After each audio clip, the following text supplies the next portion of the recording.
What's up, guys? Welcome into the Guilty as Charged podcast. My name is Tyler. Today, I'm going to take you guys through the Chargers draft class, scouting reports on all 8 players. Nothing super in depth. I've gone in depth in my notes, but I'm not going to spend 10 minutes per pick. I'm not going to talk about Xander Horvath for 20 minutes. Sorry, but we are going to go through all of them and just talk about the positives, the negatives, what their impact will be. Was it a reach? Was it a steal? My grade, et cetera, et cetera. So StreamYard was not working for whatever reason. So I'm going to be this really weird floating head here. I guess Zoom is trying this out. I think I kind of hate it, but I also love it for that reason too. So I'm going to be here as this ghost floating head, and we'll see how that goes. I don't know how it's going to go. If it freaks you out, I apologize. This is my multiverse of madness. So scouting reports for the 22 draft class. Here we go. One thing right before we jump into that, though, I just want to quantify, I guess, who was a reach and who was a steal, because anybody can say whether it was a reach or a steal. Oh, we got this guy here. He's a reach or a steal. But are they actually, at least based on the consensus big board, a reach or a steal? Now, maybe you thought Jasir Taylor was corner 4 in this draft. Maybe you thought he was corner 192. But that's just one person's view, right? Even Daniel Jeremiah, whoever you follow, Dane Brugler, they have their individual rankings. So I'm going to use NFL mock draft databases consensus rankings to project or to quantify, I guess, whether they were a reach or a steal. So if they're in between 1 and 10 from the consensus board ranking, that's proper value. In the first round, it's kind of different, right? The difference between, the 17th pick and the 24th pick might feel like a reach or a steal.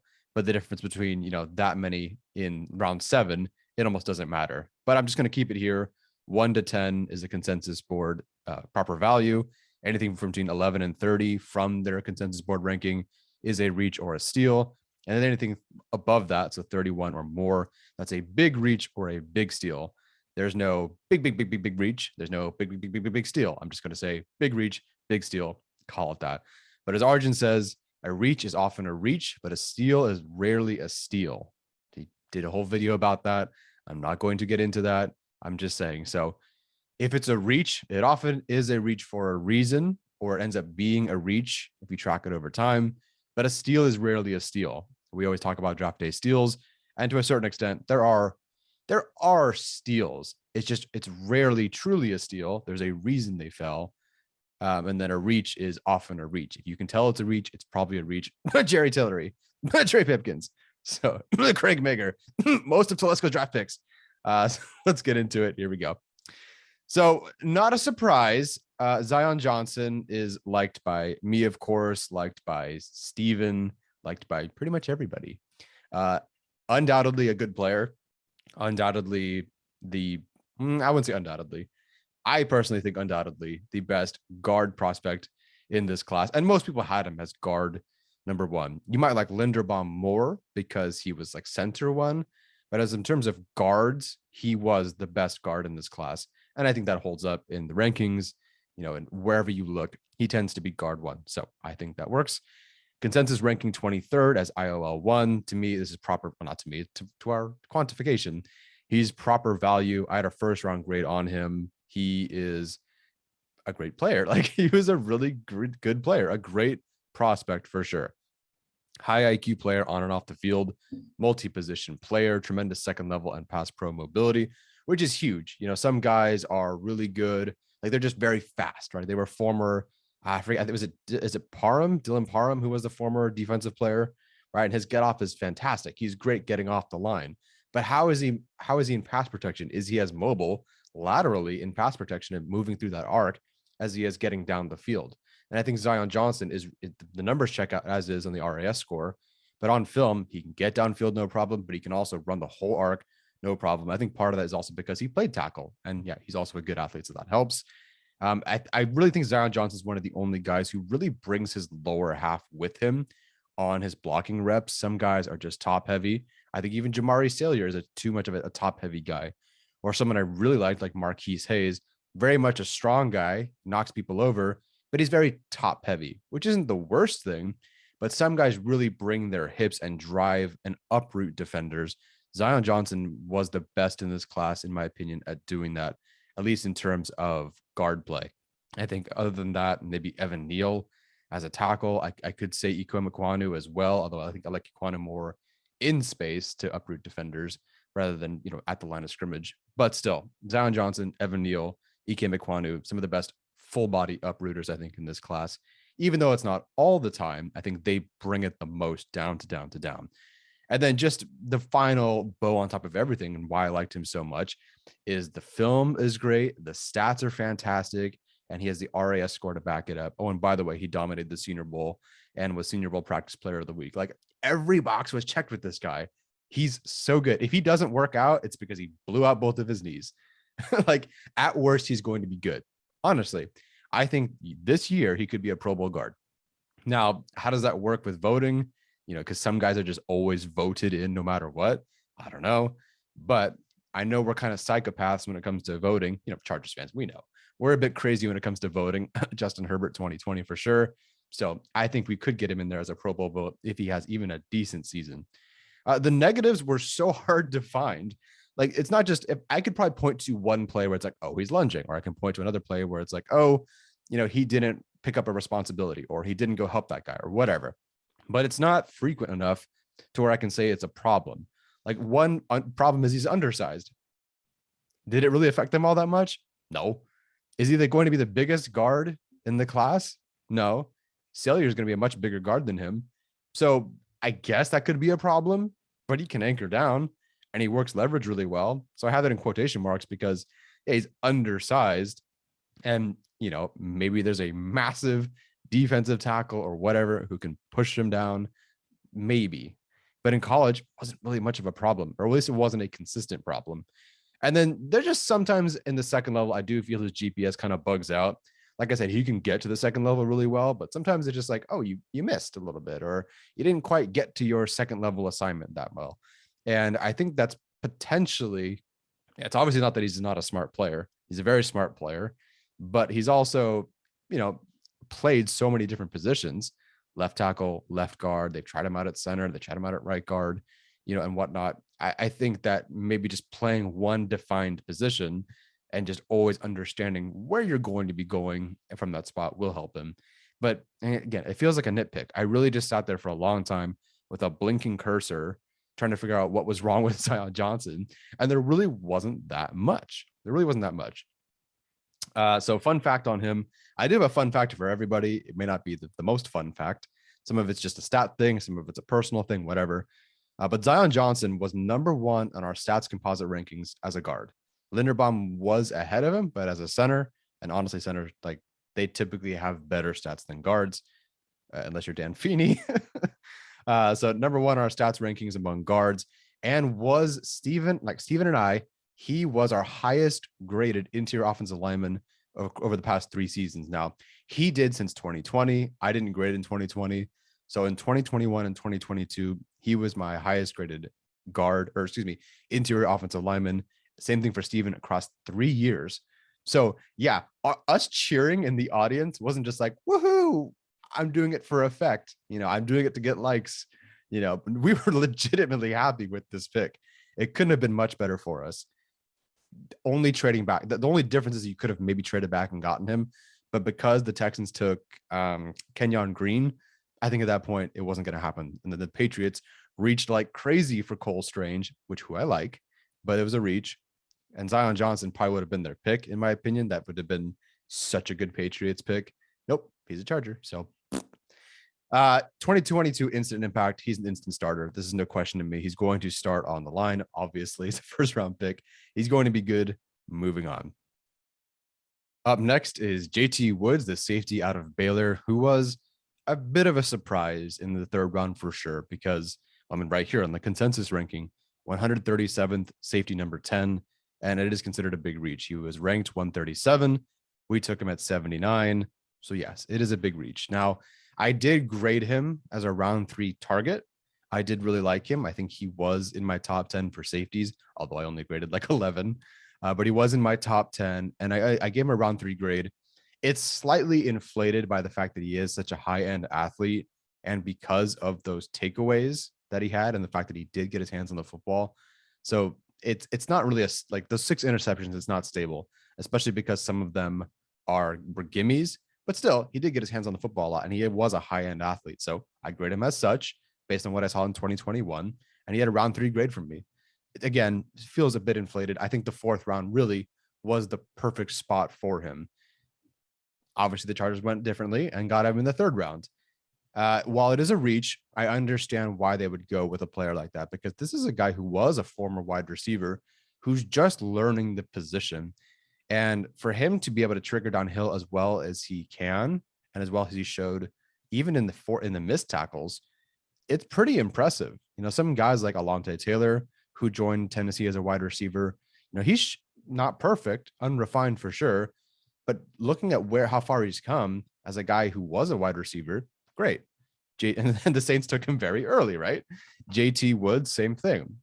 He's projected to go later, but if you look at what he's accomplished mentally and on the field so far as a guy who wasn't really a safety to begin with, he's come a long way. And so I understand why you would go get him. His ability to trigger downhill is phenomenal. And I think it's his best attribute. After, he's got the range and the athleticism to cover all parts of the field, but it's the IQ, it's the instinctiveness, it's the reaction time, it's the trigger downhill that impresses me the most. Again, even with the missed tackles, it shows off there. Like, it's a missed tackle and it's unfortunate. And there's an issue with, wrapping up, him being a bit undersized, wrong angles and whatnot. But I think that will come with time, with coaching. I think Brandon Staley said he thought it was pretty coachable. And it does seem to be coachable. Like, go watch the missed tackles. He's still flying from deep safety downhill and getting guys, for a run stop. Not getting them. He misses, but he's closing so quickly. It's from so far away that if you just figure out how to connect at that last minute, whether it is just being a bigger, like, he needs to bulk up a bit. And sometimes guys were just able to break tackles because he's not a big guy, or not a big bulky guy, that is. But if you get him to connect at that point of attack, right when those two guys connect, you get him to finish. Boy, there's a huge playmaker in here waiting to happen. So again, JT Woods is a reach. It will affect his grade. I'm going to talk about grades at the end, but still, there's a lot to really like about JT Woods. Just because he's a big reach doesn't mean he's a bad player. He's a good player, or a good prospect, that is. It was just very, very early and a surprise for sure. So, again, positives: triggers downhill phenomenally. He's a high-end athlete, and he did lead college football in interceptions. And of course, again, that's an unstable metric, sure, but he's a guy they identified as a guy who could make plays downhill, of course, but also picking the football off or breaking up passes or whatever. And that's huge. Staley said, I want Derwin James to be able to move all around, but I don't want to lose the playmaking ability behind us just because Derwin James is not moving all over the place. JT Woods, high-end athlete, triggers downhill wonderfully, and is not in great coverage. Gets his hands on the football, at least in terms of 2021. That's perfect. Negatives: wrap up angle problems for sure. He is undersized, which does contribute to those tackle issues. He's not the biggest guy, so guys will just kind of run through him, or he'll leave his feet and try to make a tackle, but he ain't dragging people down. He's not that big, not that strong, and he's got the wrong angle. So it just kind of has to be perfect. But again, the plays that he does make are fantastic, and that's what you're aiming for. And then, of course, some people think, he can come down and cover from the slot. I don't buy that. Like, he does have the athleticism to do that, but I think he's just going to be your deep coverage safety for now. Maybe use him to blitz or whatever, but I don't think him covering from the slot is going to happen early. He has the athleticism to do it. I just don't think he's ready for that right now, which isn't like a big negative, but I think just Chargers fans are assuming that he could do that this year. And I think Mark Webb is better suited to do that. So I think Mark Webb, then JT Woods, then Alohi Gilman for covering from the slot. If that gives you any context. But yeah, 5-time Honor Roll guy. I think this year he's going to be that number 3 safety. They're not benching Derwin James for him, and they're certainly not moving Asir Adderley, I don't think. However, 2023, maybe you do have a starter because Adderley walks in JT Woods, which would be great. Like, that's ideal. But for now, he's going to be that 3rd safety, dime DB, whatever kind of package you want. And then big on special teams. He's a guy who obviously has shown that he can return kicks and punts. He's a guy that has returned interceptions for touchdowns. So again, DeAndre Carter is probably your starter because he knows how, and he's very experienced in the NFL with returning kicks. But JT Woods could be that guy in a pinch for sure. Next up is Isaiah Spiller. Another surprise because I had no idea he was available. Fourth round was the earliest I wanted the Chargers to take a running back. I didn't want them to take a running back in the fourth round, but the fourth round was the earliest I wanted them to take a running back, and they did. And again, I didn't know Isaiah Spiller was available. When you don't have a pick in the second round and you don't pick again until 79, you kind of just assume that the guys projected to go in the second or early third are gone. And Isaiah Spiller was 64th on the consensus big board. And overall, the RB3. No one really expected Isaiah Spiller to be here. Now, again, like Arjun said, a steal is rarely a steal. So why did he fall? We'll have to get into that at some point, not today. But based on the board, this is a big steal. And I had a round 3 grade on him before the draft. After revisiting him, I would say it's in between a round 2 and round 3 grade. I watched his 2020 tape, which Charger Couch Scout on Twitter, if I'm getting it wrong, I apologize. But he noticed that, and I forget what podcast he was listening to. I think it was The Athletic, that Isaiah Spiller played 10 pounds heavier in 2020 and then was 10 pounds lighter in 2021. And that may have contributed to his, 2020 tape looking a bit better, like a more complete back. I don't know why he dropped the weight in 2021. It could have been because he wanted to be a more receiving weapon. He wanted to be fat. Like his RAS score is not great.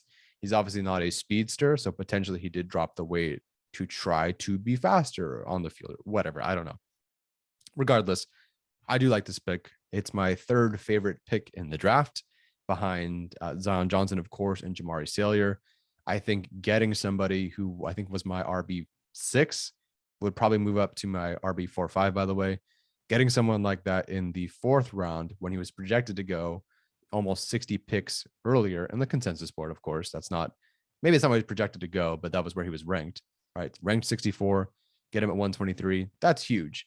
And he's a guy with great peripheral vision. I think and I mean that specifically as peripheral vision. I do like his overall vision as well, but his ability to be looking one completely different direction and make a guy in the separate corner miss when he's triggering up. So one DB linebacker from one side of the field is coming towards him. He's looking that way, trying to make this guy miss. And then he somehow makes that guy miss over there.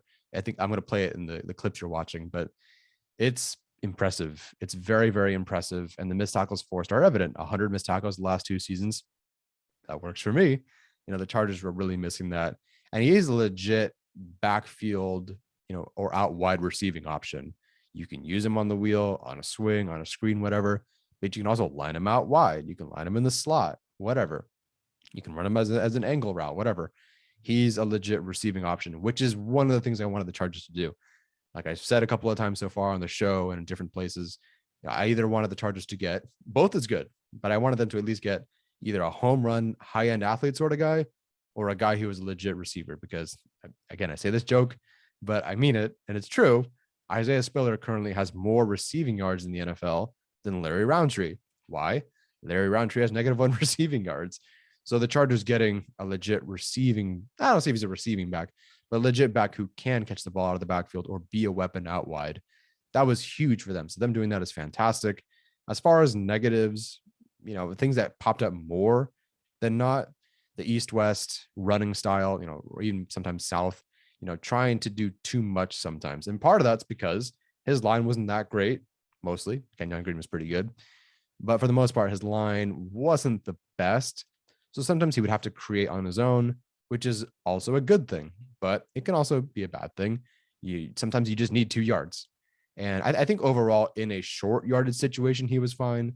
But if it's 1st and 10 or 2nd and 8 or whatever, if they tried to hand the ball off to him and they just needed to get a more 3rd and manageable or 2nd and manageable or whatever, sometimes he would just try to bounce it out too much, dance around too much, and lose yards, not gain any yards, basically waste it down. Sometimes it works, sometimes it pays off, but it didn't always. So that is kind of a problem. But I have a feeling that this offensive line will help him explode even more. And then overall, he really is a limited home run guy. He's not going to be a power guy. I think Chargers fans thought, just based on his size, that he was a power guy. He is bigger than the running backs that they have, certainly bigger than Austin Eckler. And he does look the part on film sometimes, but overall, he's not a power guy. he's going to be an elusive guy, which is totally fine. You don't need a power guy for this offense. I'm not running outside zone with, a huge, slow lumbering power guy. I just want a slow lumbering elusive guy in Spiller. No, I'm kidding. He's not that slow, but still, he's going to be capped. Like, he's not going to be a home run hitter. He's not going to be a short yardage, freak, run it super hard and knock linebackers over sort of guy either. And that's okay. You don't have to be that. I'm just saying that's not his strong suit. It is a negative, and it's not going to be his strong suit. So just don't expect that.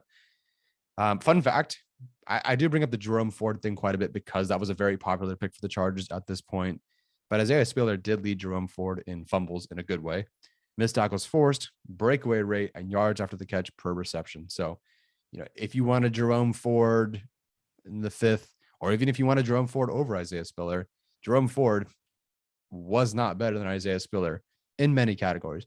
He was better in some as well, but Spiller does have a leg up on him in several other ones. So if you really didn't feel good about this pick and you want a Jerome Ford instead, I'm just saying Spiller did lead him in fumbles, missed tackles forced, breakaway rate, yards after the catch per reception. So that's good. Overall in 2022, he's going to be an RB2 with 3-down value. You really could call him RB1B, but whatever. Semantics. RB1B, RB2, he's going to get a lot of touches. And he's a guy that if Eckler goes down, he can, I think, maintain a strong rushing attack and, be a decent receiving option for the Chargers. So I like this one for sure. Some people don't like it. I get it. Some people are in the middle. I'm trending more positive because I see how he fits with the Chargers, and I like it quite a bit. All right, next up, Otido Agbonia from UCLA, a guy who was a Senior Bowl standout, but again, a bit of a reach at this point. I think the Chargers were looking at maybe somebody else. If you look at Neil Farrell Jr., you look at Thomas Booker, there's a lot of similarities there between these three guys, those two and Otido, of course. There's a lot of similarities. I think Thomas Booker and Otido are actually very similar in terms of film, not as much in body type. I think Otido has longer arms, but they're both very similar in that regard. And if you watch Thomas Booker, you didn't watch Agbonia, Booker is kind of like Agbonia. I think they're very similar in many ways. This was still a reach on the consensus board, not by much. They picked him 160. He was ranked 187, so not bad. And I had him a fourth round, fifth round. No, I didn't have this before the draft, but after watching him, I'd say anywhere between round 4 and 5 for his grade. That makes sense. Positives, his ability to stack when he stacks against a guard or whatever, those long arms pay off. Like, he is not uprooting. He is winning the leverage battle very often because of those long arms. And it's wonderful. I don't want to say very often. When he wins spectacularly because of his long arms. But I don't want to say it was very often because I don't think very often applies to him winning. And I'll talk about that in a sec. Sideline to sideline, his ability to maintain the line of scrimmage from sideline to sideline is wonderful. He moves and flows so well across the line or side to side. Is that across the line of scrimmage? Down the line of scrimmage? Scraping, whatever you want to call it. He does that very, very well. And I think he's able to both maintain with his arms and move laterally very, very well. It's very impressive. And then so Steven came to the same conclusion. I didn't know this until we talked about it on the show. But Agbonia to him was a better pass rusher than run defender. And I actually thought the same thing. I assumed based on his stats and kind of his physical profile that he was going to be a more stout run defender. And he could get there for sure. There are traits and there is part of his profile that suggests that he could get there. But I think he's a much better pass rusher. Now, do I think he's going to, run crazy stunts? Do I think he's Aaron Donald? Do I think he has a wide repertoire of pass rush moves? No. But he, kind of like Thomas Booker, can gap shoot very, very, very well. He does have a rip. He does have a swim to accompany his speed off the line that I do think it does work more often than not when he applies those. So let's talk about the negatives, because I feel like the positives and negatives, it's like a 50-50 with him sometimes. So he has those long arms, right? He can stack. It's wonderful. At the same time, he needs to work on making that first meaningful contact. When he does with those long arms, it's great. When he doesn't, he loses pretty bad. I've down here a little bit lower. He was pushed around quite a bit by Donovan West, the center from Arizona State, and Nick Ford, the center from Utah, guys that went undrafted. He was pushed around quite a bit, despite the fact that I think he does look like and does have those longer arms. He looks like a guy who should be winning those matchups. But even though they had shorter arms than him, I believe, Agbonia was not making that first meaningful contact. It was those guys. It was the centers who maybe they weren't even quicker off the line, but they got their hands in the right spot and inside. And Agbonia was just sort of not making that first meaningful contact. And they would drive him 10 yards backwards. His anchor was tested quite often by those two players. Now, I didn't watch his LSU game, or not in full at least, versus like Ed Ingram and those guys. Apparently, Steven says that that was a pretty good game for him. And there are flashes of it for sure. I've seen the highlights of it that Steven posted. But overall, just needs to work on making that first meaningful contact. You have long arms. That's great. And when you use them, it's awesome. But can you do it consistently? Can you make that first meaningful contact over and over and over again? Something he has to work on, because like I said, two undrafted guys did push him around pretty easily.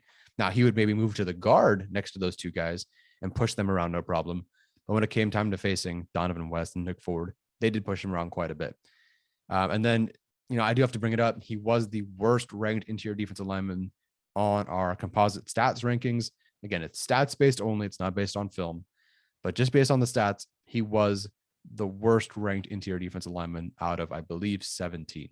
And that does include guys like John Ridgway, who's not like, he's not a pass rusher, right? So it's not just like, oh, well, Agbonia is a run defender, so a nose tackle. So of course he wouldn't have the bigger stats. No, it does include some other guys that are projected to be, maybe a nose tackle, 0-1, maybe 3. But for the most part, he didn't do that well statistically, and it shows on the field. Fun fact from him, 7-time. We got a lot of smart guys on this team now. 7-time honor roll guy, and he does want to attend law school after football. Great. We got a lot of smart players on this team for sure. I think in 2022, he's not going to start. I don't see him starting over Jerry Tillery, not because I don't think he could be better. It's just I highly doubt they're starting a 5th round pick rookie over their, first rounder in Jerry Tillery, even though they didn't pick up his 5th year option. All signs point to Jerry Tillery still starting and playing pretty meaningful snaps. Now the question does become, is Jerry Tillery going to play the most snaps and be considered a starter, but is he going to be a passing down or maybe only a 1st and 10 sort of guy? Or is he actually just starting like most of the downs and he's just rotating out with Agbonia on, the 2nd drive, the 4th drive or whatever? So that'll be something to watch for sure. Don't know quite yet, but I still think Jerry Tillery is that starter. And I do think he's going to be more, I think Agbonia is going to be more that pass rusher type behind Jerry Tillery, where Braden Fajoko is going to be more of the run stuffing nose, sort of defensive player for them. All right, next up, Jamari Sailor from Georgia, a guy that I said I would only do big reach, and that's it. But I got to call this a big MFing steal. Pretty happy with this one, barring the medical thing, whatever that was. On the consensus big board, he was ranked 73rd as IOL 5, the 5th ranked interior offensive lineman, 73rd overall. Got him at 195. How?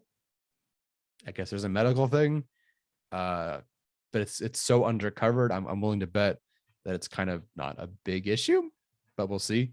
The Chargers usually don't try, at least with the Staley era, haven't really gone out of their way to go take broken, injured players.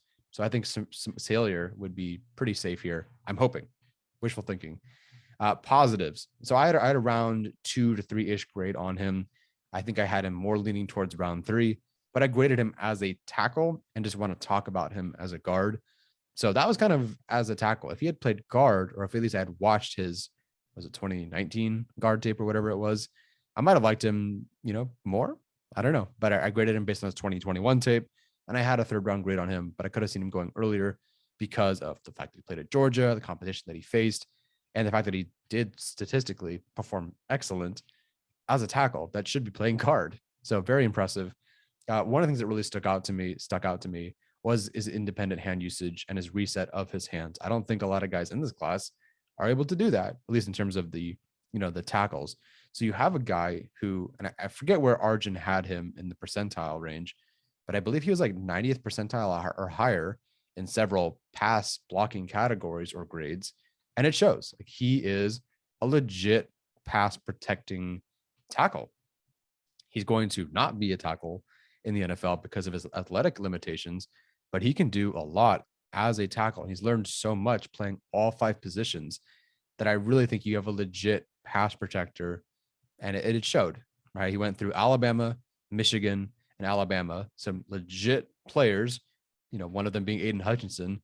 And I think he only allowed 3 pressures in those 3 games. Maybe it was 2 or 4. Regardless, even if it was 4 pressures in those 3 games against those guys, and you're a guy that's supposed to be a guard, that's pretty impressive. So I do think he will be a guard, but still, he was pretty good. I liked him a lot.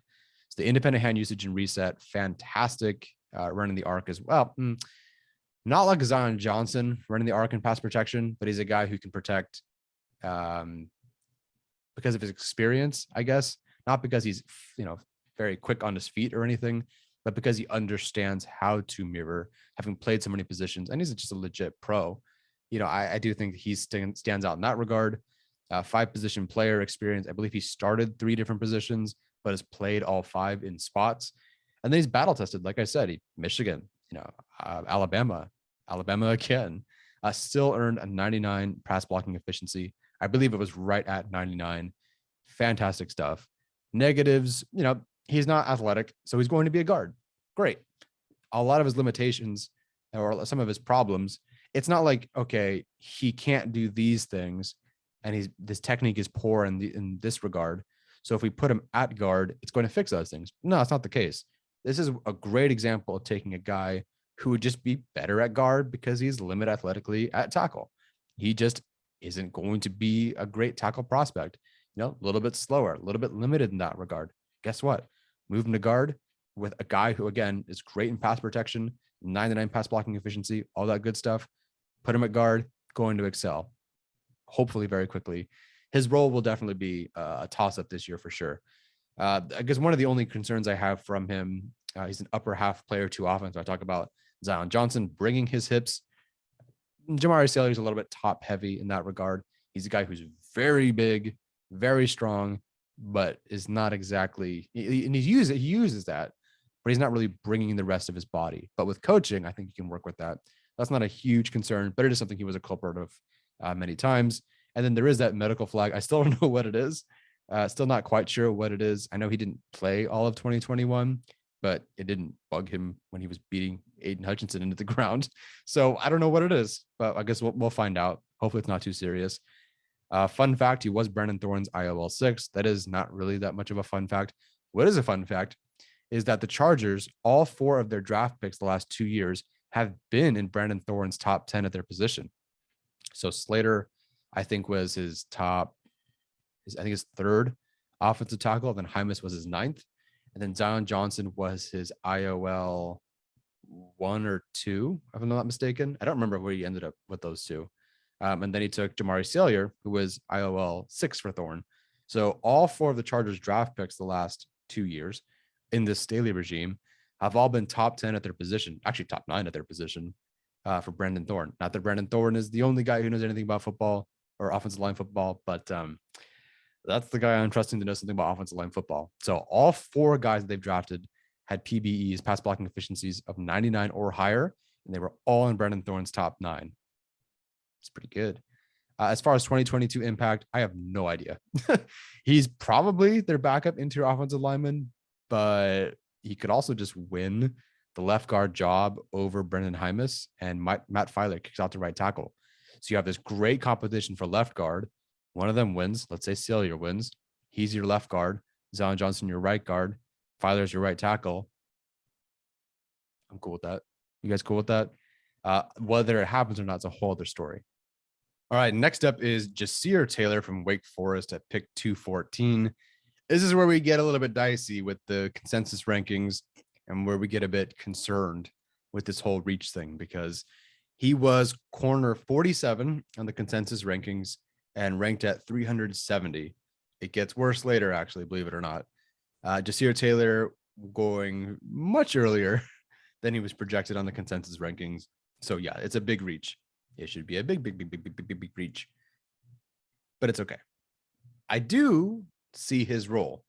I understand what his role probably will be for the Chargers this year and developing moving forward. Now, Bryce Callahan signing does make it so he probably doesn't see the field all that much, especially, again, with Bryce Callahan, with Asante Samuel Jr. playing some slot, with Mark Webb. I don't know how often he's going to see the field this year, but I do see his role. I can see why they would take him. Again, kind of a theme like JT Woods, downhill trigger. The instincts are there. I see the play developing. I work downhill. I attack the screen. I attack the halfback toss, whatever. The instincts to trigger downhill are there. That's great. High IQ player in that regard. He does also add a solid athletic profile to the DB room. Mark Webb, Alohi Gilman, not that great. Profiles athletically, not great. Mark Webb, good in coverage. Sticks in the hip pocket, no problem. Sometimes you just need an athlete. And Jasir Taylor really does give you that. So if you're going to develop a slot corner, I guess Mark Webb isn't really a slot corner, but he could be. But Jasir Taylor does add more juice to the DB room. Not a bunch of slow guys out there. They're very smart guys, very fast guys out there for the most part. And then as an outside corner, so he did play outside corner for the most part. As an outside corner, you do see some of those movement skills that he has because he's a good athlete. But you see that the quick feet on display sometimes. And you think, okay, that's something we can work with, right? Especially in the slot. You want someone who's quick feet, good instincts, aggressive tackler, all that sort of good stuff. And I do have him projected as a slot corner, whereas the next DB that they took, I have projected as more of an outside guy. Negatives, 6 touchdowns and 14 penalties the last 2 seasons, and 5 touchdowns allowed in 2021 and 9 penalties in 2021. Apparently his 2020 tape was better. I have not watched that. I have no strong desire to watch more game film on Jasir Taylor in 2020, but that's just kind of what I saw in 2021. Apparently 2020 is better. Didn't watch it. You can watch it. Let me know. I ain't going to watch it. He does flail a bit in his tackles. I'm not saying, that's the only thing that he does. He does make some good plays, but sometimes he does kind of flail in those tackles. And I think the most concerning thing, though, is he does get caught peeking with no safety help behind him. So he'll play a lot of outside zone. He'll play a lot of zone on the outside. He's not going to man up on anybody anytime soon. He plays way off. And sometimes he's just looking in the backfield and trying to bait something, maybe trying to make that play downhill, right? He's trying to trigger downhill. And then the wide receiver, tight end, whoever goes right past him, and there's no safety help. So I don't know what the coverage, maybe it's a busted coverage thing or something, but it happened enough times where I'm thinking, okay, is he just peeking way too much into the backfield and our DB or our wide receivers getting behind him because he thinks he has help? Is he peeking too much? Is he not understanding he has no help behind him? Is it both? Kind of feels like both. So it's definitely a concern there. Fun fact on him, first player in Wake Forest history to have a kickoff return touchdown and interception in the same game. This is a guy who is going to primarily be, at best for now, with everyone healthy, of course, your, extra DB you can use as a blitzer. You watched Tavon Campbell last year against like the Raiders.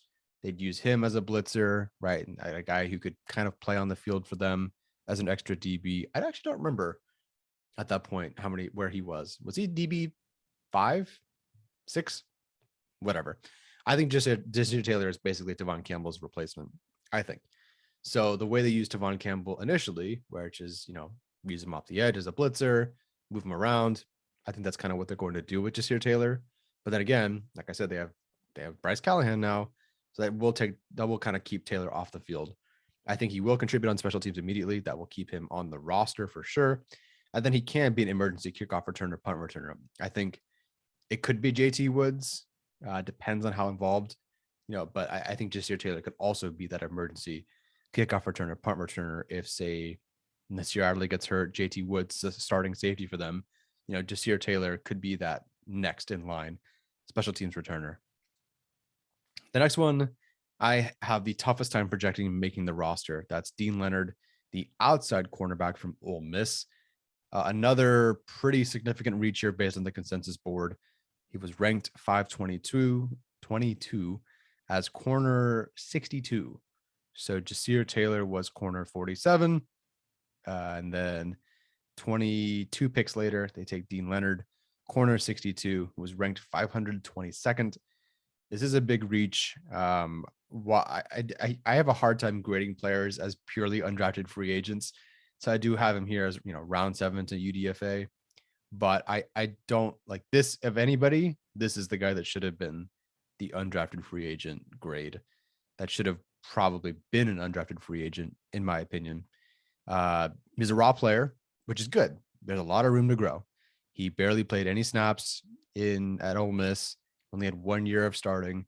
So there are things there you can work with. And I think Staley talked about there are things that he showed and characteristics that they like at corner that they can develop. That's good. If you're a raw player, that also means you can be a blank slate, retool all of his technique, et cetera, et cetera, et cetera, and mold him into the player that you want. So there's that. He's a very willing tackler. Regardless of what the outcome is, he is a very, very willing guy. He's trying to make plays in the run game, trying to work downhill. That's great. Like JT Woods, like Jasir Taylor, Dean Leonard, trying to make plays downhill, not afraid of some contact. That's great. And I actually do think that he could work better as a future safety. I think what he shows in coverage, trying to now he had to cover Mechie, Jameson Williams, and these guys, so it's not the easiest. But based on what he showed, I think potentially there's a role for him to just play back, read everything in front of him, come downhill as a safety. I think that works for him.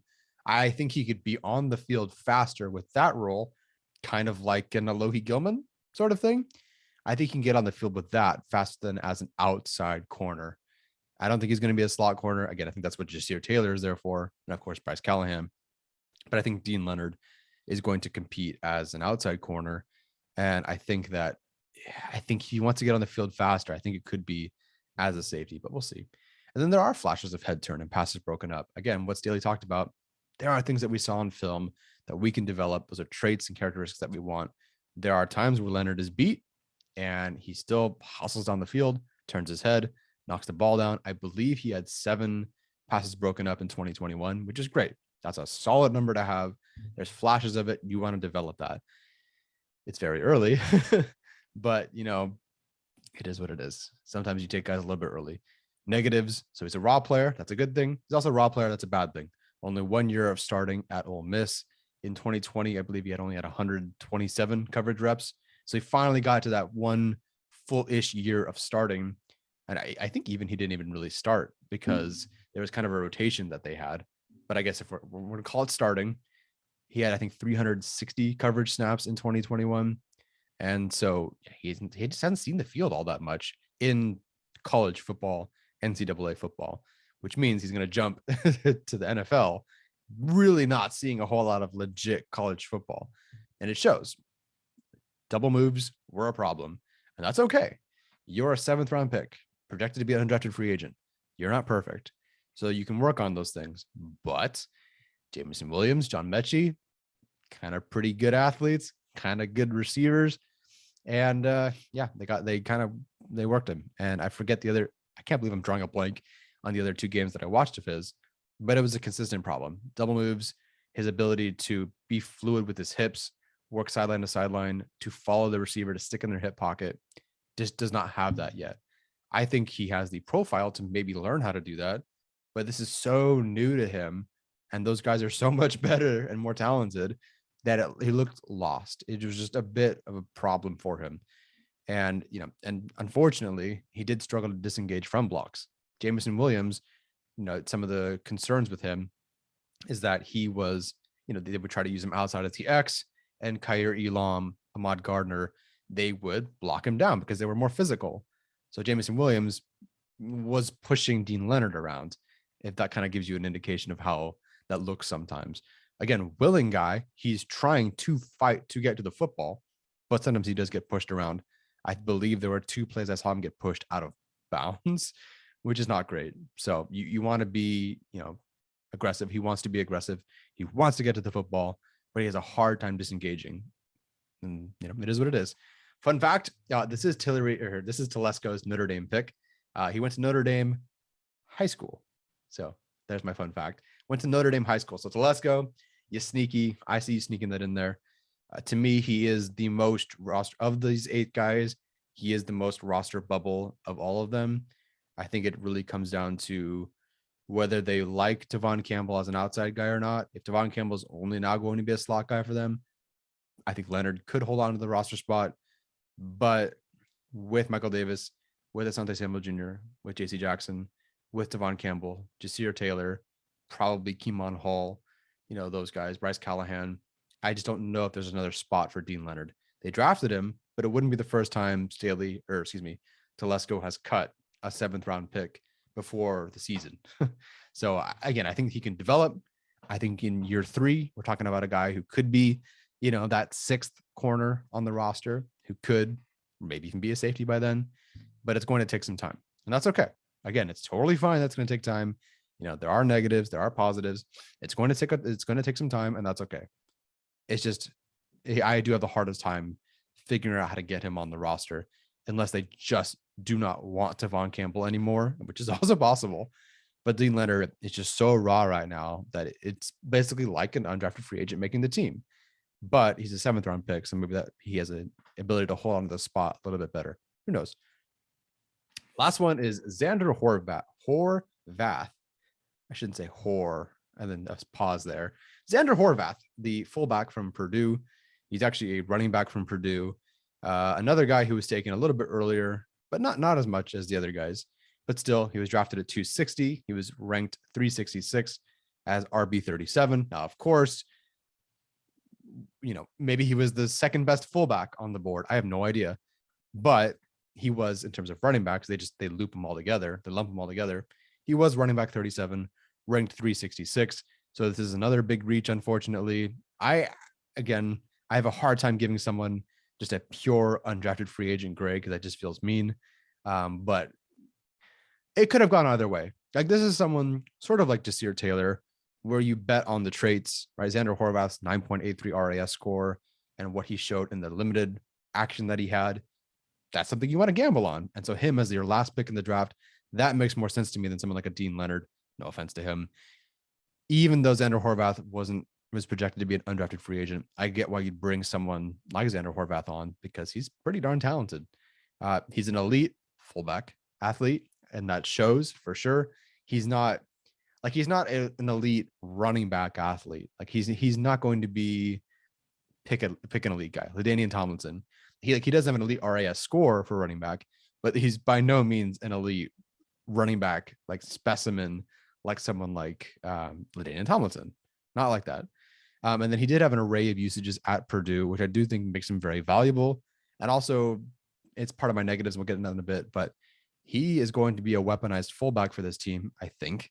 And that's going to be huge. His ability to work as a runner in short yardage situations, as a receiver out of the backfield, all good. So that kind of also could be a negative, though. The murky role translation. What is your role?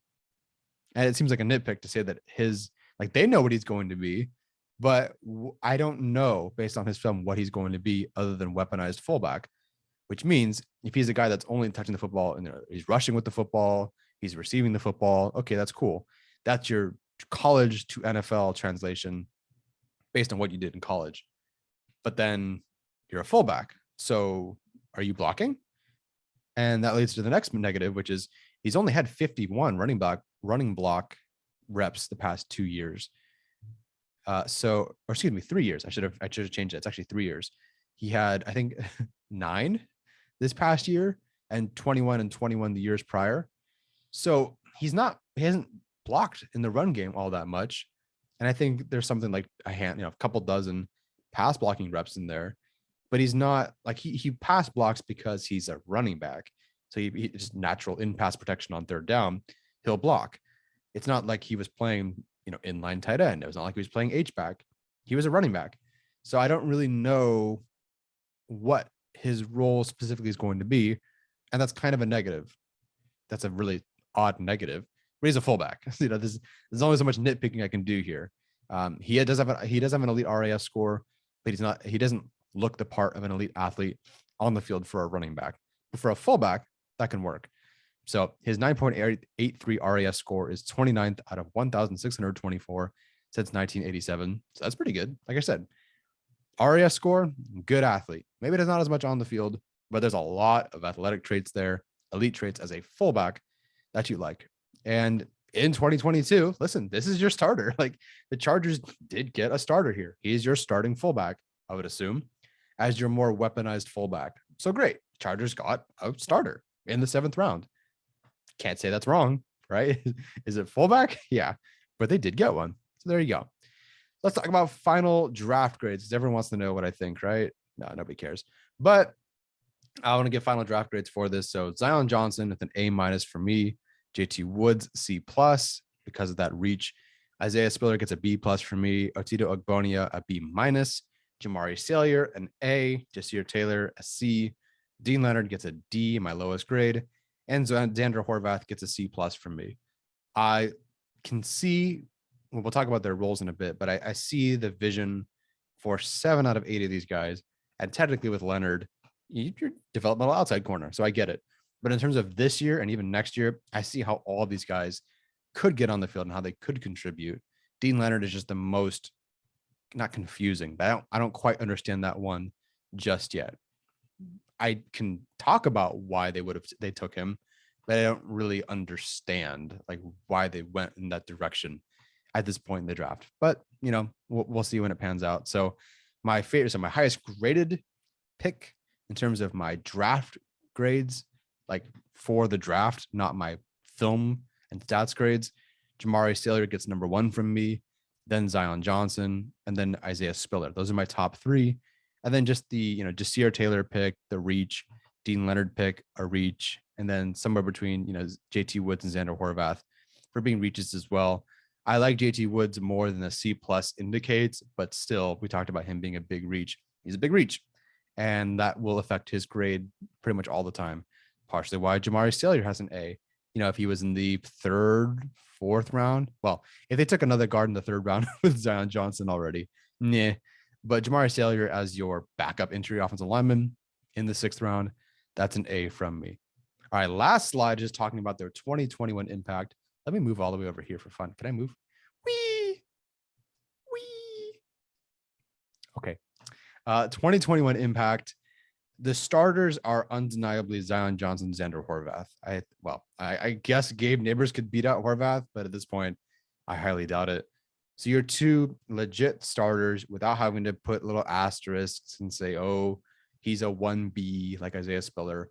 Your 2 starters are Zion Johnson and Xander Horvath. After that, JT Woods and Isaiah Spiller are your most significant contributors. They're going to be on the field the most. JT Woods to free up Derwin James and Isaiah Spiller as your RB2. Technically not starters, but very, very strong contributors. I think Otido Agbonia could jump into that category, but we'll see how he pans out in training camp, how he holds up, because he'll be a part of a rotation. I just don't think he'll be a significant contributor, barring injuries, of course. This is all barring injuries, but Otido, I think so. The 3 starters are ahead of him: Sebastian Joseph Day, Austin Johnson, Jerry Tillery. They're going to start ahead of him. And then you have Braden Fajoko. You have Christian Covington first off, who could take some snaps away from Otido Agbonia. And then because I think Otido is just a better pass rusher, but not as much a run defender right now, Braden Fajoko could also take his snaps as well. So I mean, obviously there's not only one backup interior defensive lineman, so he could, they could all see the field at some point. But this, I just don't see where he would fit in early enough to consider him a significant contributor just yet. Next year, probably. This year, not as much. And then your roster bubble guys are Jasir Taylor and Dean Leonard. I think Jasir Taylor does make the roster. I don't have Dean Leonard making the roster right now, but it's kind of a coin toss. You just got to show out in the preseason. And if Devon Campbell performs much better in the preseason, Dean Leonard's probably out. I guess it depends on how they feel about Keemon Hall, but Staley said in his press conference, they were pretty high on Keemon Hall. Again, whatever that means. But I do think Keemon Hall, as a guy a youngish guy that they've been developing, I think has a good shot to make it.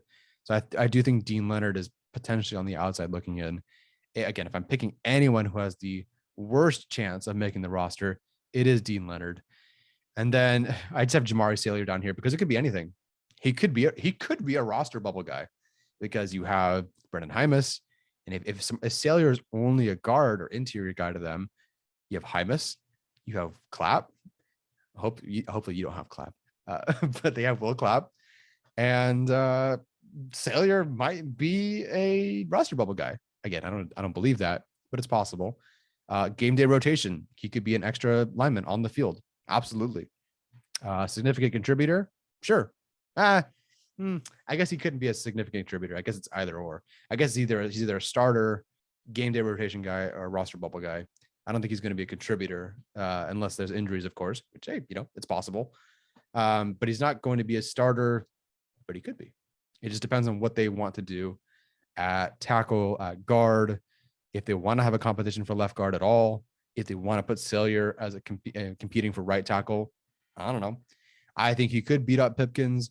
Will he beat out Pipkins based on maybe how they feel about Pipkins? I don't know. We'll see. But there's room for competition there. So he could start. He could be a part of the rotation as an extra lineman, or he could be on the roster bubble. Who knows? All right, let me just try this one more time. Wee.